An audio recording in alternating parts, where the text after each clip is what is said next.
ونشهد أن لا إله إلا الله وحده لا شريك له ونشهد أن سيدنا وسندنا وحبيبنا وحبيب ربنا وطبيبنا وطبيب قلوبنا ومولانا محمدا عبده ورسوله أرسله الله تعالى بالحق بشيرا ونذيرا وداعيا إلى الله بإذنه وسراجا وقمرا منيرا أما بعد فأعوذ بالله من الشيطان الرجيم بسم الله الرحمن الرحيم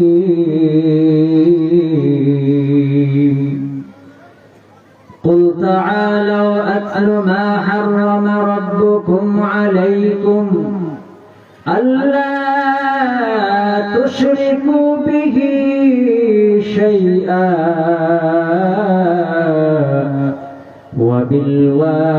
وبالوالدين إحسانا إلى آخر الآية. وقال النبي صلى الله عليه وسلم يا ابن آدم إنك لو أتيتني بقراب الأرض خطايا ثم لقيتني لا تشرك بي شيئا إلى آخر الحديث أو كما قال عليه الصلاة والسلام. صدق الله العظيم وصدق رسوله النبي الكريم ونحن على ذلك لمن الشاهدين والشاكرين والحمد لله رب العالمين. সকলে আমার সাথে দরুদ ইব্রাহিম পড়ি। اللهم صل على محمد وعلى آل محمد كما صليت على إبراهيم وعلى آل إبراهيم إنك حميد مجيد. اللهم بارك على محمد وعلى آل محمد كما باركت على إبراهيم إنك حميد مجيد. وصلى الله تعالى عليه وعلى آله وأصحابه وبارك وسلم تسليما كثيرا. আমার সামনে যারা উপস্থিত আছেন আজকের এই মহতী মাহফিলে আপনারা উপস্থিত হতে পেরে খুশি না বেজার? একটু আওয়াজ করে বলা যাবে খুশি না বেজার? যদি খুশি হয়ে থাকেন আকাশ বাতাস প্রকম্পিত করে মর্দে মুজাহিদের কণ্ঠে মহান রব্বে কারীম যে আল্লাহ তাআলা সুবহানাহু ওয়া তাআলা রব্বে কাবা আমাদেরকে এই মজলিসে মহতী মাহফিলে জান্নাতের বাগানে বসার তৌফিক দিয়েছেন, সেই রব্বে কাবার দরবারে শুকর আদায় করছি, বলি আলহামদুলিল্লাহ। আরেকটু জোরে বলি আলহামদুলিল্লাহ। কোন জমিনে মাটি আমার হবে গোরস্থান কোন জমিনে মাটি আমার হবে গোরস্থান তাদের চোখের জলে আমি তাদের চোখের জলে আমি পাব পরিত্রাণ কোন জমিনে মাটি আমার হবে গোরস্থান কোন জমিনে মাটি আমার হবে গোরস্থান চলবে কারাই আমায় গোসল দেবে কে আনবে কাফন কারাই আমায় কেঁদে কেঁদে করে দেবে দাফন কারাই আমায় গোসল দেবে কে আনবে কাফন কারাই আমায় কেঁদে কেঁদে করে দেবে দাফন কারাই আমার পাশে বসে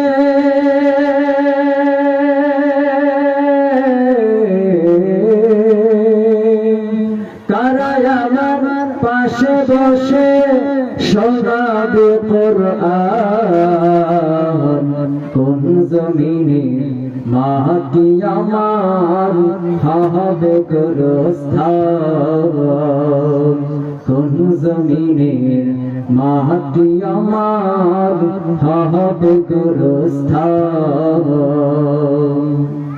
কার কাছে চোরে আমি কবর দেশে যাব জানি না কার মোহনা যাতে খোদা রহম পাবো কার কাছে চোরে আমি কবর দেশে যাব জানি না কার মোহনা যাতে খোদা রহম পাবো কার কারণে করবে ক্ষমা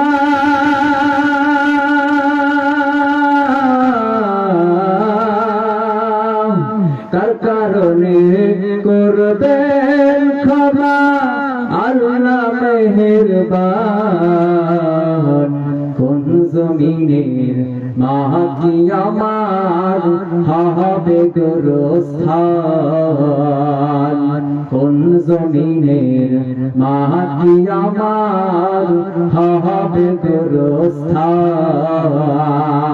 আলহামদুলিল্লাহ বলে সবাই আল্লাহ আমাদের কবুল করেন বলে আমিন সম্মানিত হাজিরিন উত্তর ৩২,০০০ যুব সমাজ ও এলাকাবাসীর উদ্যোগে এবং মৃত ব্যক্তিদের রুহের মাগফিরাত কামনায় প্রথম বার্ষিক ওয়াজ মাহফিল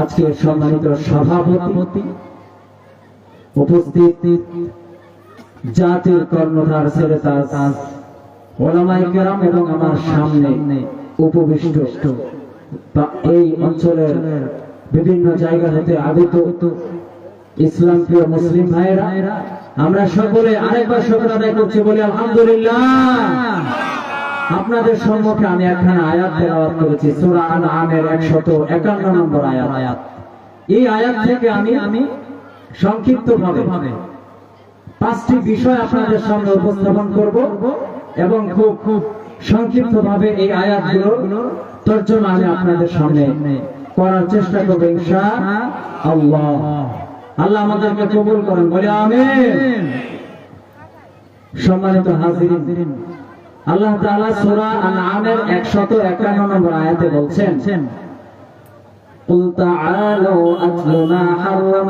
ربكم عليكم ألا تشركوا به شيئا وبالوالدين إحسانا ولا تقتلوا أولادكم لكم من إملاق نحن نرزقكم وإياهم ولا تقربوا الفواحش ما ظهر منها وما بطن ولا تقتلوا النفس التي حرم الله إلا بالحق رب العالمين ডাক দিয়ে বলে নজরের মানুষেরা শোনো আমার নবীর মাধ্যমে আমি তোমাদেরকে এমন কিছু বিষয় গুরুত্বপূর্ণ বিষয় আমি তোমাদেরকে জানায়া দেই যে বিষয়গুলো শুধু আমি শেষ নবীর উম্মতের জন্য নয় বিশ্বনবী মুহাম্মদুর রাসূলুল্লাহ সাল্লাল্লাহু আলাইহি ওয়াসাল্লামের পূর্বে আরো কত অসংখ্য নবী এসেছেন কথা বলেন ঠিক না ঠিক আমার আপনার পয়গম্বর সরওয়ার দু আলম রাহমাতুল লিল আলামিন সাইয়্যিদুল মুরসালিন বিশ্ব নবী মুহাম্মদুর রাসূলুল্লাহ সাল্লাল্লাহু আলাইহি ওয়াসাল্লামের পূর্বে যত নবী এসেছেন সমস্ত নবীদের উম্মতের জন্য আল্লাহ সূরা আল-আমের 151 নম্বর আয়াতে যে বিষয়গুলোকে আবশ্যকীয় করেছেন যে বিষয়গুলোকে আপনাদের জন্য মানা করেছেন এবং আদেশ করেছেন ওই বিষয়গুলো সমস্ত নবীদের উম্মতের জন্য আল্লাহ জারি করে দিয়েছেন।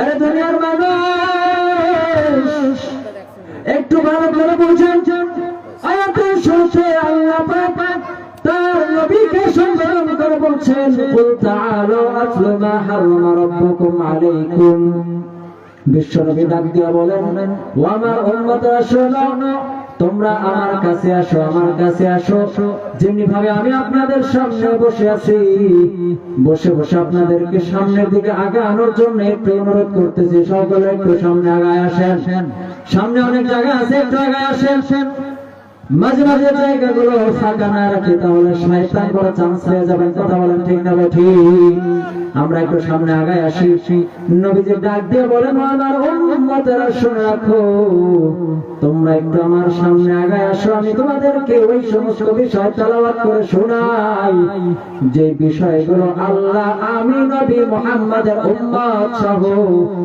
গোটা দুনিয়ার মধ্যে যত নবী এসেছে সমস্ত নবী উম্মতের জন্য আল্লাহ আবশ্যক করেছেন সুবহানাল্লাহ قل تعالوا أتل ما حرم ربكم عليكم ألا تشركوا به شيئا দুনিয়ার মানুষেরা শোনো এক নাম্বার আল্লাহর আদেশ শোনো তোমরা আল্লাহর সাথে কাউকে শরীক করবে না তোমরা আল্লাহর সাথে কাউকে শরীক করবে না বলেন এক নাম্বার কি আল্লাহর সাথে কাউকে শরীক করবে না নবী আমার ডাক দিয়ে বলেন দুনিয়ার মানুষ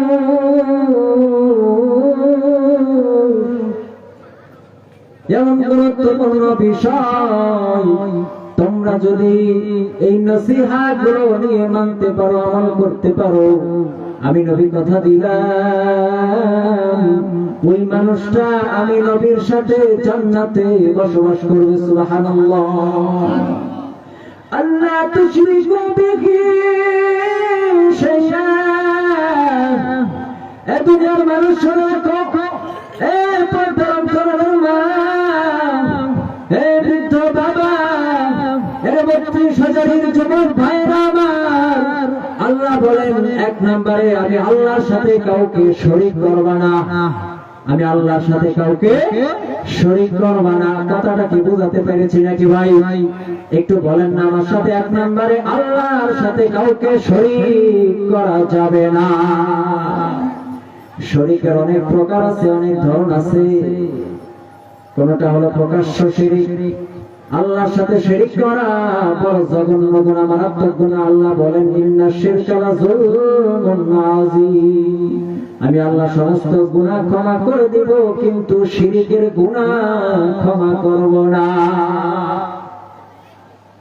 আল্লাহ ডাক দিয়ে বলেন দুনিয়ার মানুষ আমি আল্লাহর সাথে কাউকে শরীক করব না শরীক অনেক প্রকার আছে একটা হচ্ছে সরাসরি শিরক, দেবদেবীর পূজা করা এটাও একটা শিরক, আর এটাকে বলে শিরকে জলি। বলেন না একটু শিরকে জলি। আরেকটা আছে শিরকে খফি, গোপন শিরক। শিরকের প্রকারগুলো বর্ণনা করতেছি। এক নম্বর হলো আল্লাহর সাথে কাউকে শরীক করবা না। শিরক দুই প্রকার। বলেন কয় প্রকার? দুই প্রকার। একটা হলো শিরকে জলি, সরাসরি শিরক করা, আল্লাহকে বাদ দিয়া অন্য কোনো কিছুকে রব মনে করা। নাউজুবিল্লাহ বলে।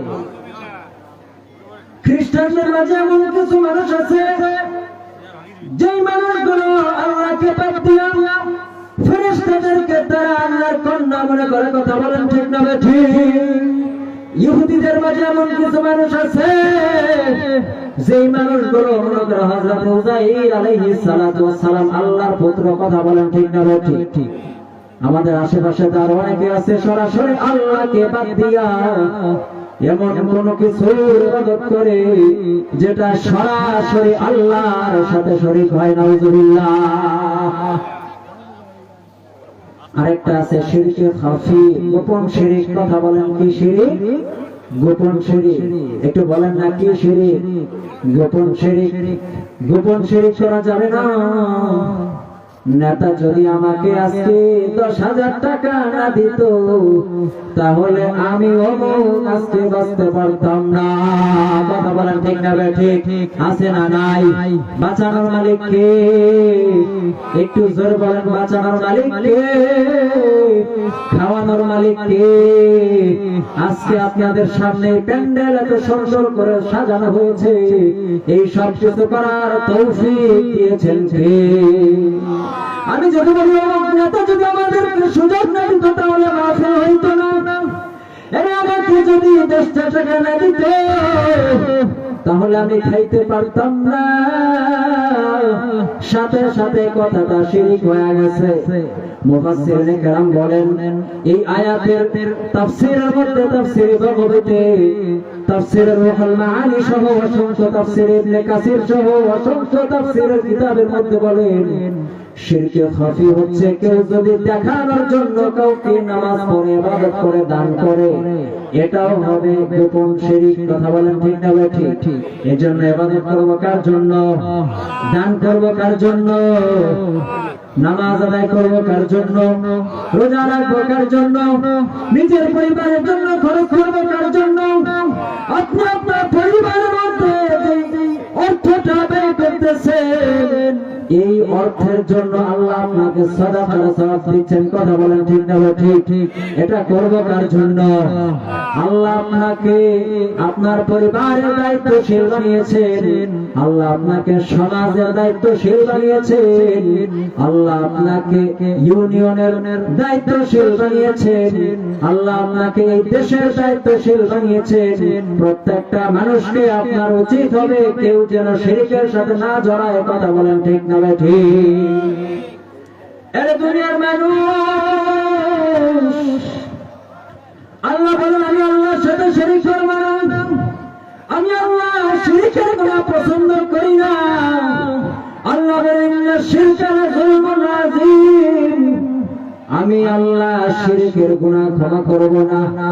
এ কারণে হযরত লুকমান আলাইহিস সালাতু ওয়াস সালাম মওতের সময় সন্তানদেরকে ডাক দিয়ে বলেন এর সন্তান আল্লাহর সাথে কাউকে শরীক করিও না। ইয়া বুনাইয়া লা তুশরিক বিল্লাহ। ও আমার কলেজার টুকরা সন্তান, আমি মওতের সময় তোমাকে একটা ওসিয়ত করতেছি, আমার আল্লাহর সাথে কোনদিনও যেন কোন মুহূর্তে শিরক না হয়ে যায়। এর 32,000 যুবক, পর্দার অন্তরালের মা, বৃদ্ধ বাবা লুকমান আলাইহিস সালাতু ওয়াস সালাম যেমন তার সন্তানকে আদেশ করেছেন সন্তান কখনো তুমি শিরক করিও না আল্লাহর সাথে, সেই লুকমান নবীর কথা আল্লাহর দরবারে এতটা পছন্দ হয়েছে আল্লাহ কোরআনের মধ্যে সূরা একটা লুকমান নামে একটা সূরা দিয়েছেন। সুবহানাল্লাহ। সেই লুকমান নবীর নসিহত থেকে আজকে এই প্যান্ডেলের মাঝে আমি আপনাদেরকে সেই বিষয়টা শোনাইলাম। আপনারা যদি রাজি থাকেন, খুশি থাকেন, আমার সাথে একটু বলেন না, আজকে থেকে আপনার সন্তানকেও আপনি এই আদেশটা করবেন কিনা? এর সন্তান জীবনে কোনদিন আমার মাওলার সাথে শরীক করবে না, কথা বলেন ঠিক কিনা? রাজি আছেন ইনশাআল্লাহ? দুনিয়ার জমিনে আল্লাহর সাথে শরীক করে নাই, কিন্তু ঈমান চলে গেছে, কষ্ট যাতনা সহ্য করেছেন, কিন্তু ঈমান দেন নাই, আল্লাহর সাথে শরীক করেন নাই। এমন বহু ঘটনা আছে, আপনাদেরকে কয়টা বলবো? তবে একটা ঘটনা ছোট্ট করে একটু বলতে চাই। হযরত আব্দুল্লাহ ইবনে হুযায়ফা নবীর সাহাবী, রোমের সম্রাট শুনলেন মুসলমানদের অনেক পাওয়ার, মুসলমানদের অনেক ক্ষমতা, মুসলমানদের ঈমানের অনেক শক্তি।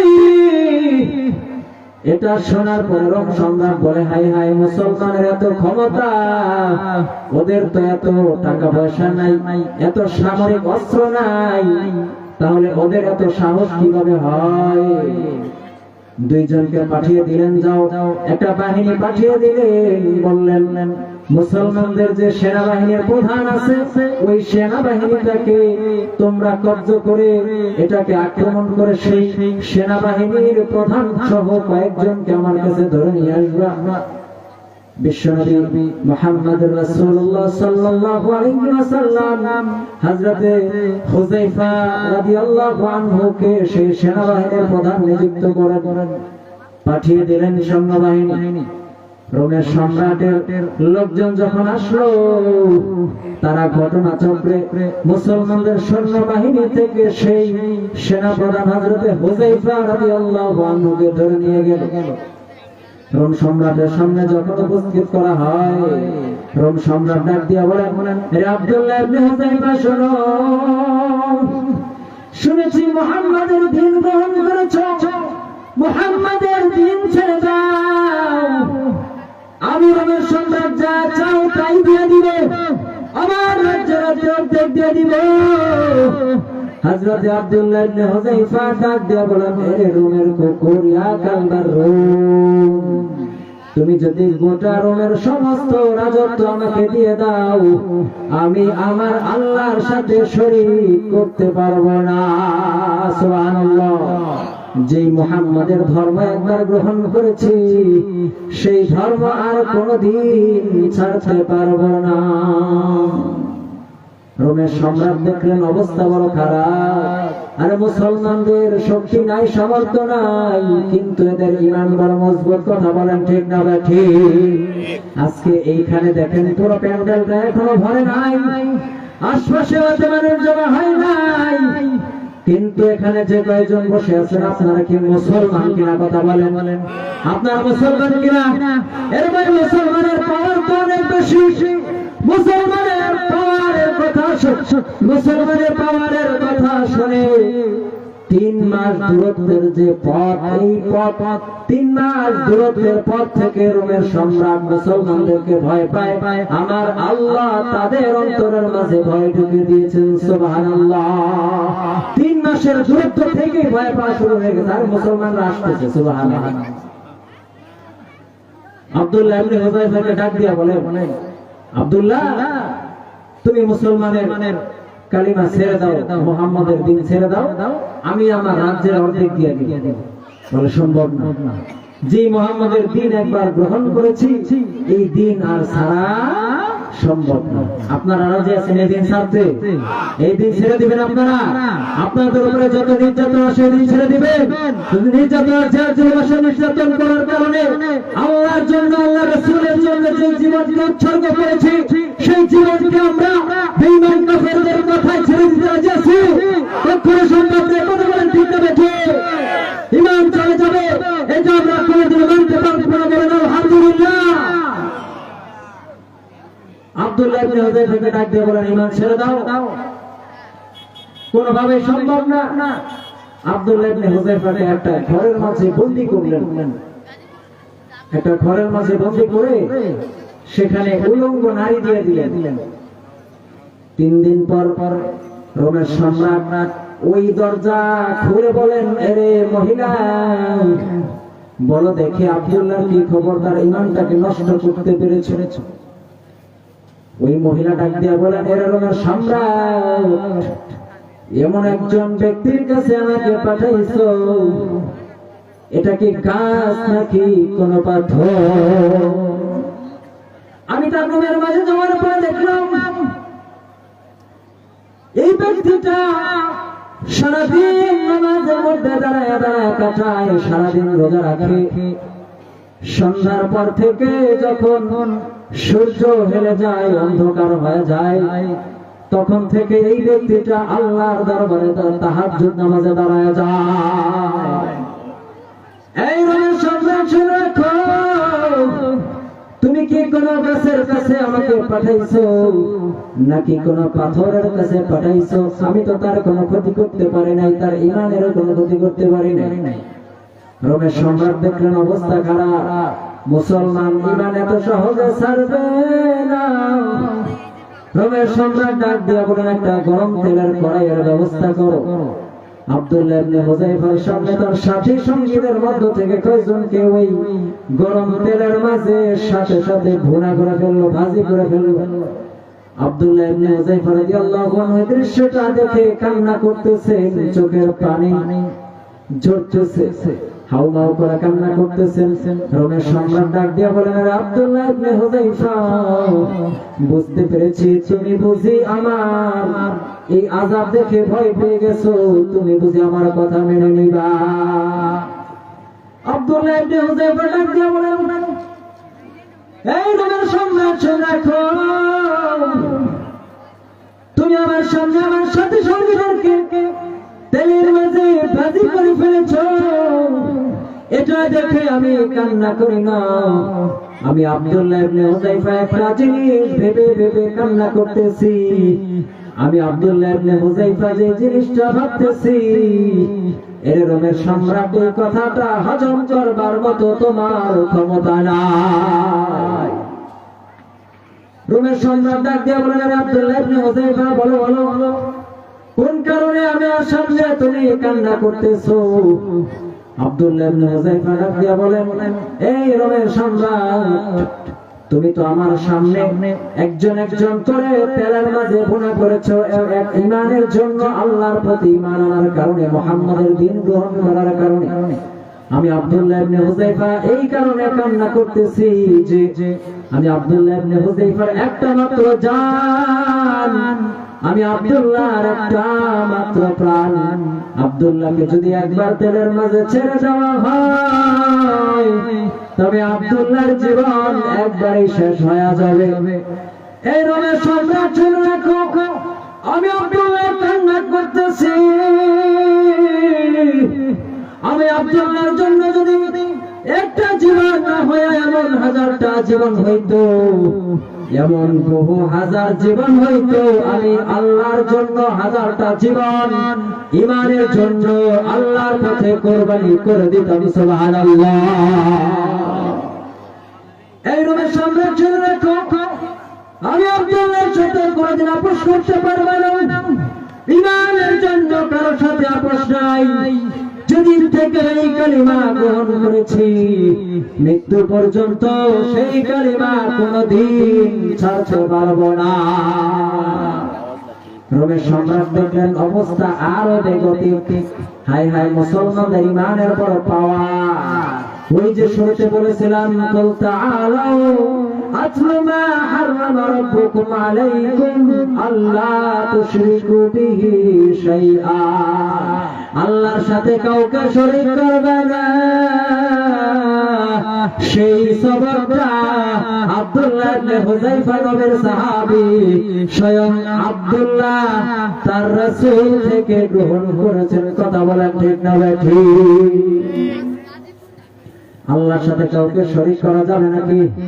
একটু বলেন না, আল্লাহর সাথে কাউকে শরীক করা যাবে? মানবেন আপনারা? মানবেন?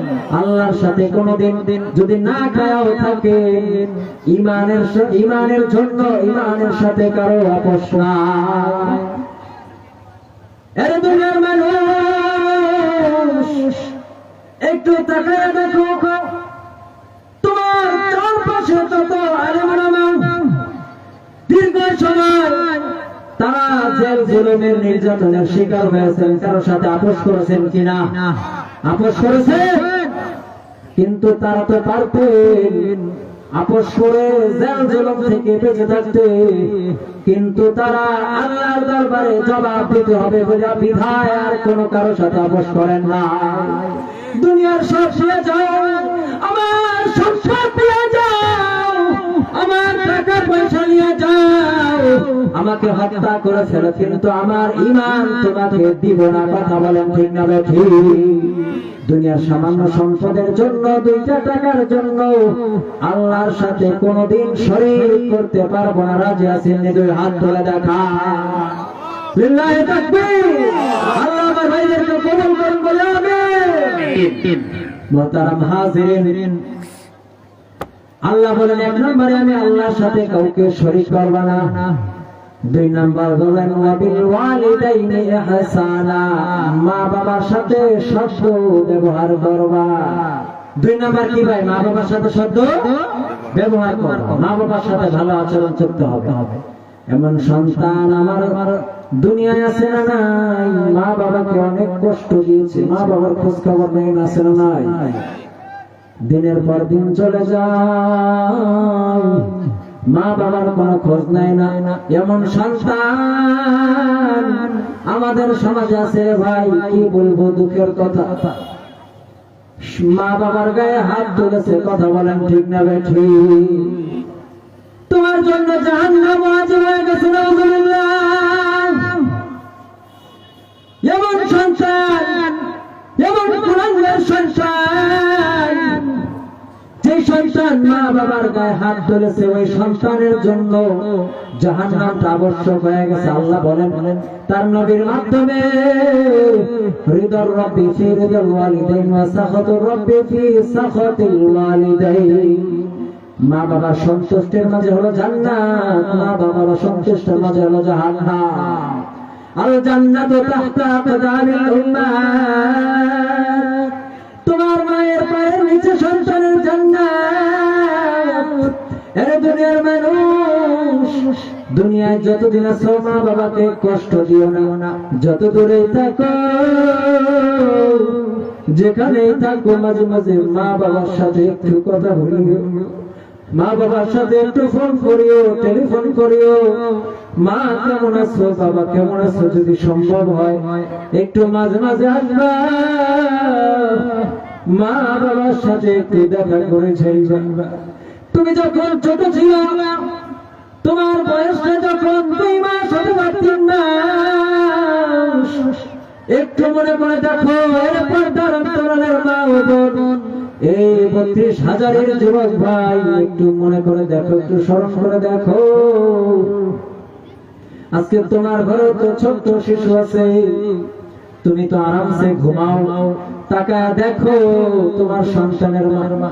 ছোট্ট শিশু যখন ডান দিকে প্রস্রাব করে দেয়, তোমার স্ত্রী সন্তানটাকে বাম দিকে ঘুরাইয়া নিজে প্রস্রাবের উপরে ঘুমায়া যায়। কথা বলেন ঠিক না ঠিক? ছোট্ট শিশু যখন বাম দিকে প্রস্রাব করে দেয়, মা তখন ডান দিকে আবার ওই নাপাক জায়গায় প্রস্রাবের উপরে ঘুমায়। ডানে বামে উভয় পাশে যখন প্রস্রাব করে দেয়, এবার মা দেখে আর কোনো জায়গা নেই, তখন নিজের বুকের উপরে সন্তানটাকে লইয়া ঘুমায়। কথা বলে ঠিক? সেই সন্তানকে তুমি কষ্ট দিও না, সেই সন্তানকে তুমি কষ্ট দিও না, সেই মা বাবাকে তুমি কষ্ট দিও না। সেই মা বাবার জন্য যদি সম্ভব হয় কিছু করে দাও, যত দূরেই থাকো, মা বাবাকে কোনোদিন কষ্ট দিও না। আজকে দেখেন রিকশাওয়ালা, দিনমজুর, ঠেলাওয়ালা, ভ্যানওয়ালা, গরিব মানুষ, এদের মা বাবা কখনো বৃদ্ধাশ্রমে নাই। কথা বলেন ঠিক না ঠিক? ওই যে গাজীপুরে থাকি, জয়দেবপুরের পাশে হোতাপাড়া যাইয়ে দেখেন, ওইখানে যে বৃদ্ধাশ্রম আছে, সব মা বাবা হলো বড় লোকের মা বাবা। কথা বলেন ঠিক না ঠিক? আল্লাহ আমাদেরকে হেফাজত করুন বলে আমিন। মা বাবাকে দেখবেন তো, মা বাবাকে দেখবেন তো ইনশাআল্লাহ।